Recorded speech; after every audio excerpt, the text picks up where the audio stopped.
السلام علیکم friends, welcome to my channel Khan Islamic vlog. تو حاضر ہوں آپ کے سامنے ایک نیا قصہ لے کر، جو ہے جن لوگوں کو زکوٰۃ دینا جائز ہے ان کا بیان۔ مسئلہ 1، جس کے پاس 52.5 تولہ چاندی یا 7.5 تولہ سونا یا اتنی ہی قیمت کا کوئی کام یا ویاپار کا مال ہو، اس کو شریعت میں مالدار کہتے ہیں۔ ایسے شخص کو زکوٰۃ یا پیسہ دینا زکوٰۃ کا پیسہ دینا درست نہیں ہے، اور اس کو زکوٰۃ کا پیسہ لینا اور کھانا بھی حلال نہیں ہے۔ اسی طرح جس کے پاس اتنی ہی قیمت کا کوئی مال ہو، جو ویاپار کا مال تو نہیں لیکن ضرورت سے زیادہ ہے، وہ بھی مالدار ہی کہلائے گا۔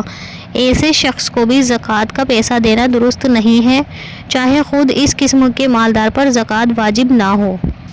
مسئلہ 2، اور جس کے پاس اتنا مال نہیں بلکہ تھوڑا مال ہے یا کچھ بھی نہیں، یعنی ایک دن کے گزارے کے لیے بھی نہیں ہے، اس کو غریب کہتے ہیں۔ ایسے لوگوں کو زکوٰۃ کا پیسہ دینا درست ہے، اور ان لوگوں کو لینا بھی درست ہے۔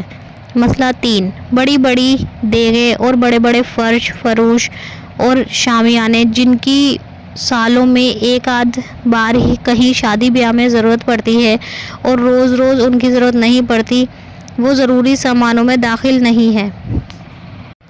مسئلہ 4، رہنے کا گھر اور پہننے کے کپڑے اور کام کاج کے لیے نوکر چاکر اور گھر کی گرہستی جو اکثر کام میں رہتی ہے، یہ سب ضروری سامان میں داخل ہیں۔ اس کے ہونے سے مالداری نہیں ہوگی، چاہے جتنی قیمت کا ہو، اس لیے اس کو زکوٰۃ کا پیسہ دینا درست ہے۔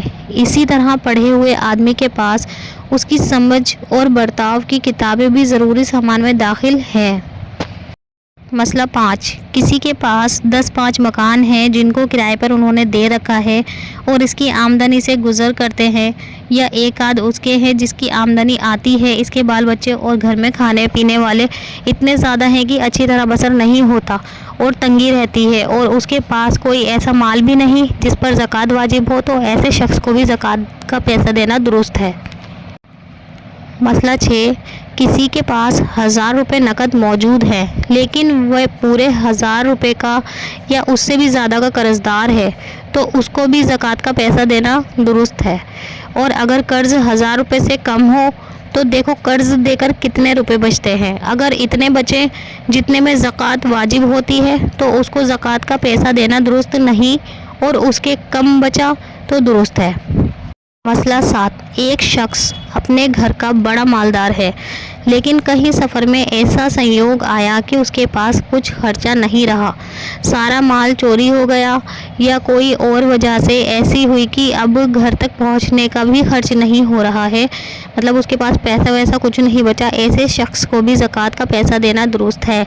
ایسے ہی اگر حاجی کے پاس راستے کا خرچ چک گیا، یعنی کہ خرچ پورا ہو گیا اور اس کے گھر میں بہت مال و دولت ہے، اس کو بھی دینا درست ہے اگر ان کے پاس پیسہ نہیں بچا تو۔ مسئلہ 8، زکوٰۃ کا پیسہ کسی کافر کو دینا درست نہیں، مسلمان کو ہی دے، اور زکوٰۃ اور عشر اور صدقہ وطر اور کفارے کے سوا اور خیرات کافر کو بھی دینا درست ہے۔ مسئلہ 9، زکوٰۃ کے پیسے سے مسجد بنوانا یا کسی لاوارث مردے کفن دفن کر دینا، مردے کی طرف سے اس کا قرض ادا کر دینا یا کسی اور نیک کام میں لگا دینا درست نہیں ہے۔ جب تک کسی حقدار کو نہ دیا جائے زکوٰۃ ادا نہیں ہوگی۔ مسئلہ 10، اپنی زکوٰۃ کا پیسہ اپنے ماں باپ، دادی دادا، نانا نانی، پردادا وغیرہ جن لوگوں سے یہ پیدا ہوئی ہیں ان کو دینا درست نہیں ہوگا۔ اسی طرح اپنی اولاد اور پوتے پوتی ناتی وغیرہ جو لوگ اس کی اولاد میں داخل ہیں ان کو بھی دینا درست نہیں ہوگا۔ ایسے ہی بیوی اپنے میاں کو اور میاں اپنی بیوی کو زکوٰۃ نہیں دے سکتے۔ تو یہ کچھ مسائل تھے زکوٰۃ دینے کے، تو انشاءاللہ اس کا پارٹ 2 بھی میں کل لے کر آؤں گی، تو پلیز میرے چینل کو سبسکرائب کرنا نہ بھولیے گا، ویڈیو کو لائک کیجیے گا اور شیئر کیجیے گا تاکہ مجھے اس چیز سے موٹیویشن ملے اور میں ایسے ہی اچھی ویڈیو آپ کے لیے لے کر آؤں۔ تو دعاؤں میں یاد رکھیے گا فرینڈز، ملتی ہوں نیکسٹ پارٹ میں، تب تک کے لیے اللہ حافظ۔